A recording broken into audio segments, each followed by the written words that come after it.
बिस्मिल्लाहिर्रहमानिर्रहीम। हमारा आज का जो टॉपिक है ये थर्मोडायनेमिक्स हमने स्टडी करनी है और थर्मोडायनेमिक्स के जो लॉज हैं उसमें फर्स्ट लॉ ऑफ थर्मोडायनेमिक्स आज हमारी डिस्कशन में होगा। तो देखते हैं, ये चैप्टर नंबर 11 है फर्स्ट ईयर का।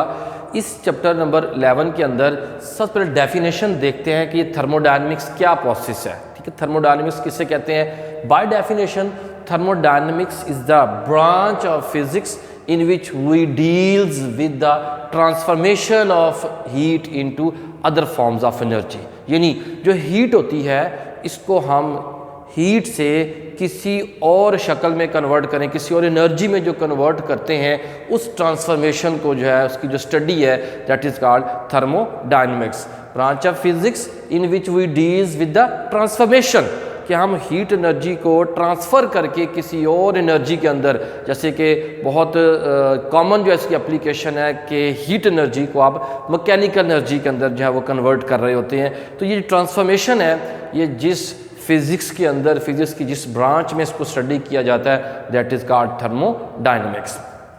थर्मोडायनेमिक्स के जो लॉज हैं उसमें से जो फर्स्ट लॉ है वो हम देखते हैं जी। फर्स्ट लॉ ऑफ थर्मोडायनेमिक्स क्या है? ये जो हीट की ट्रांसफॉर्मेशन के लॉज हैं इसमें पहला लॉ क्या है? सिंपल सी बात इसमें ये है कि हम एक थर्मोडायनेमिक प्रोसेस लेंगे जिसमें हमने कोई आइडियल गैस कंसिडर की जाए, लाइक दिस।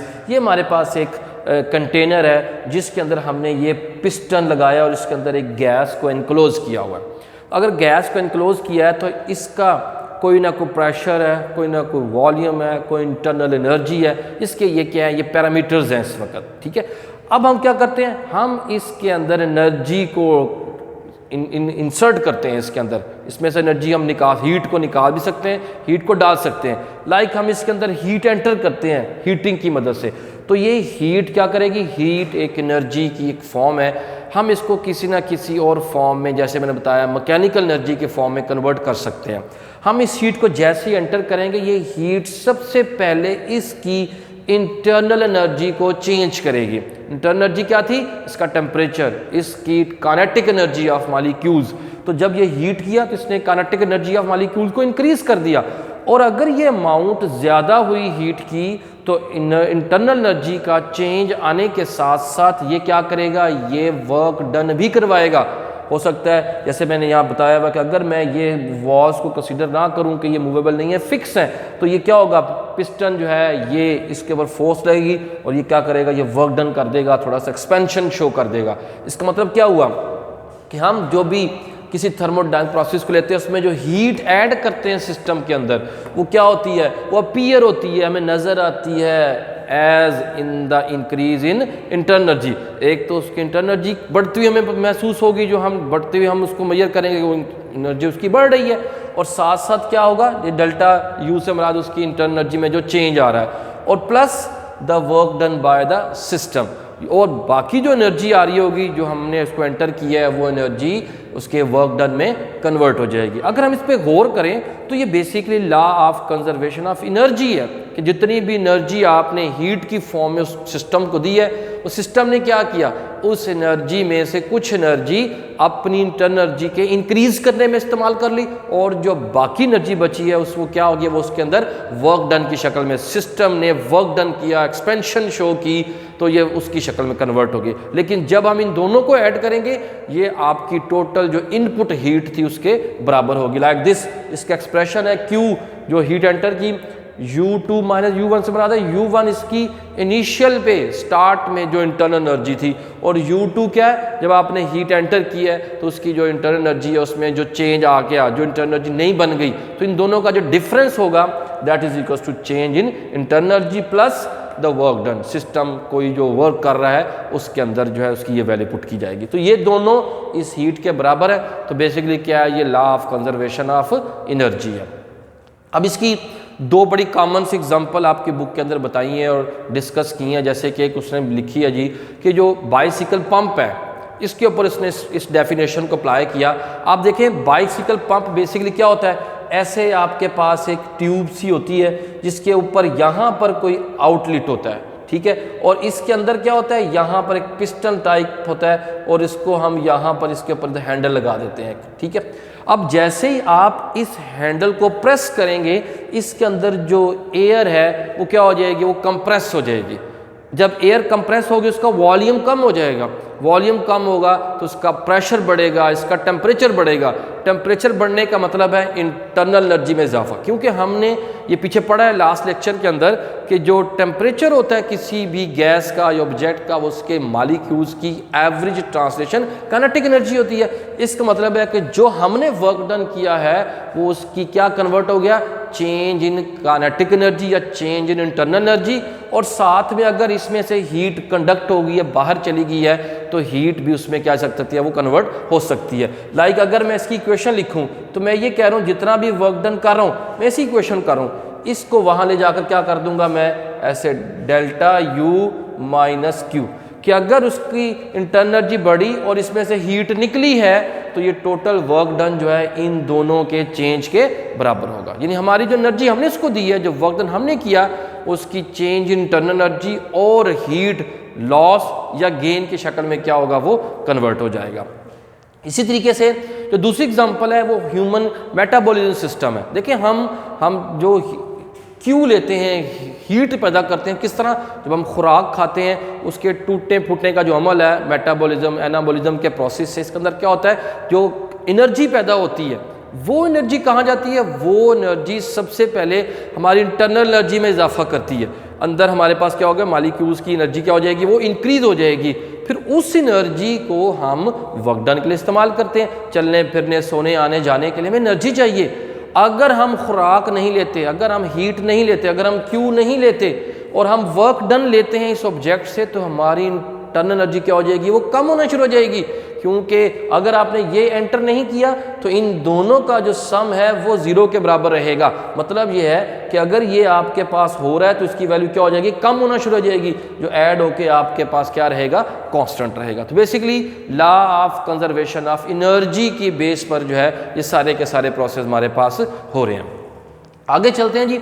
अब हमारे पास फर्स्ट लॉ ऑफ थर्मोडायनेमिक्स की एप्लीकेशंस हैं।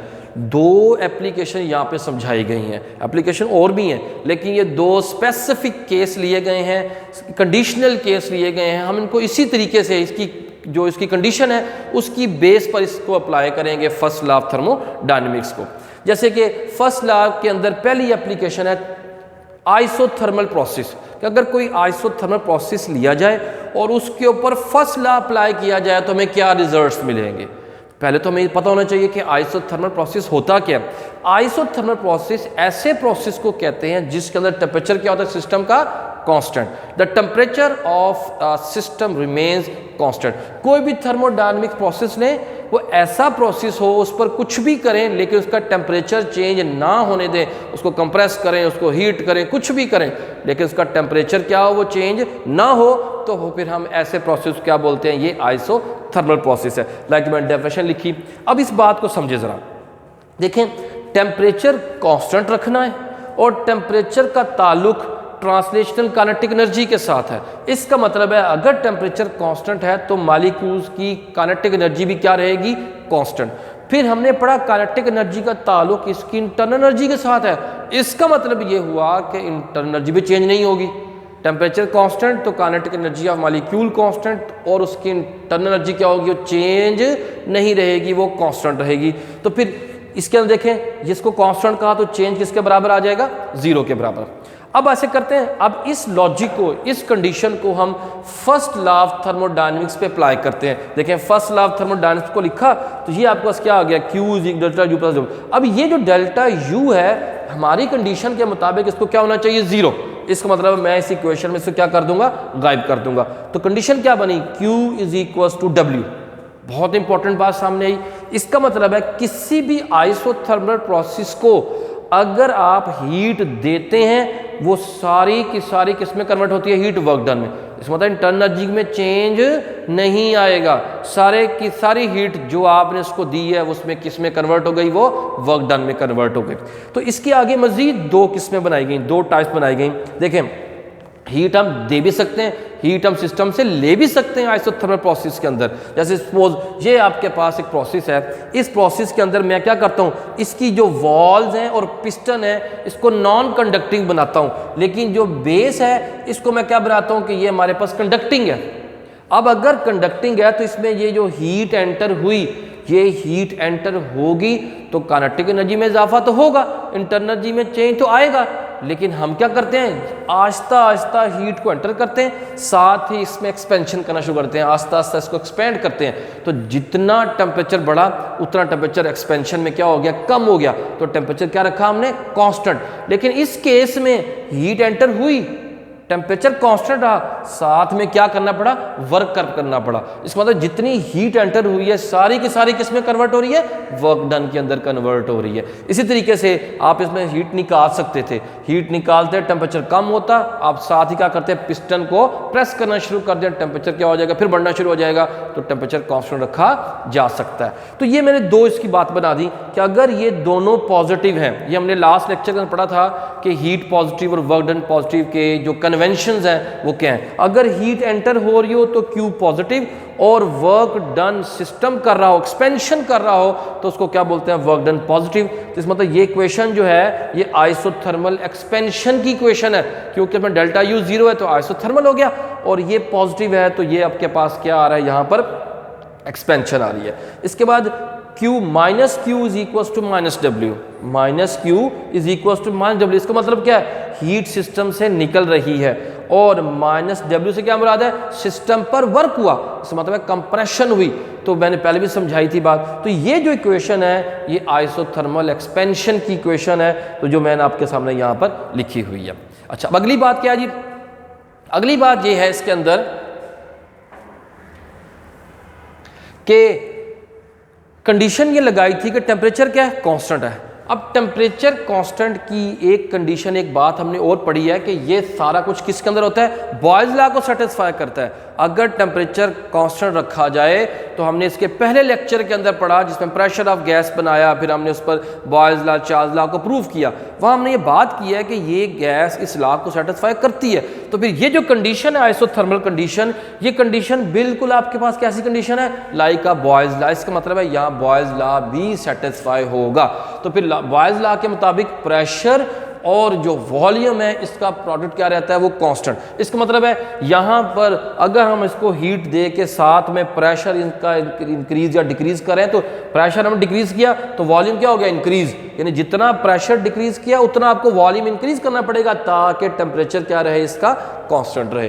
तो फिर ये किसी दो सिचुएशन पर कर सकते हैं। इसका कोई न्यूमेरिकल आ सकता है, तो छोटा सा शॉर्ट आंसर टाइप आ सकता है कि जैसे इसकी साइज में एक न्यूमेरिकल भी है कि कितना प्रेशर, अगर पहले प्रेशर पता है तो बाद में कितना प्रेशर होगा कि हमें वॉल्यूम क्या कर दिया, पहले के बंस पर हाफ कर दिया, तो प्रेशर क्या हो जाएगा, वो डबल हो जाएगा। सिंपली ऐसे छोटे छोटे न्यूमेरिकल इसके अंदर बन सकते हैं। तो फिर इस बारी बात को हमने एक ग्राफ की जो है ना जुबान में भी समझाने की कोशिश की है कि प्रेशर और वॉल्यूम के दरमियान जब हम ग्राफ बनाते हैं किसी भी आइसोथर्मल प्रोसेस के अंदर, किसी भी आइसोथर्मल प्रोसेस के अंदर जब हम प्रेशर और वॉल्यूम के दरमियान ग्राफ बनाते हैं तो ग्राफ हमारे पास ऐसे इस तरीके से कर्व आती है जो क्या बता रही है कि इनके दरमियान एक प्रोपोर्शनैलिटी है जो इनवर्स प्रोपोर्शन को रिप्रेजेंट करेगी। ग्राफ किसका, इनवर्स प्रोपोर्शन का ग्राफ है कि एक बर्ड है दूसरी की और ये चीज़ कम हो रही है। तो फिर ये जो ग्राफ बनता है इस ग्राफ का नाम होता है आइसोथर्म ग्राफ। जो आइसोथर्म ग्राफ होते हैं इसका मतलब है ये आइसोथर्मल प्रोसेस को सेटिस्फाई कर रहे होते हैं, इसलिए इन ग्राफ का नाम फिर क्या रखा, आइसोथर्म ग्राफ। इसकी एग्जांपल के तौर पर आप हर उस प्रोसेस को ले सकते हैं जो कि स्लो एक्सपेंशन,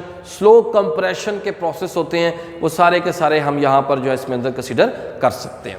अच्छा, दूसरी एप्लीकेशन इसके अंदर है वो है एडियाबैट प्रोसेस।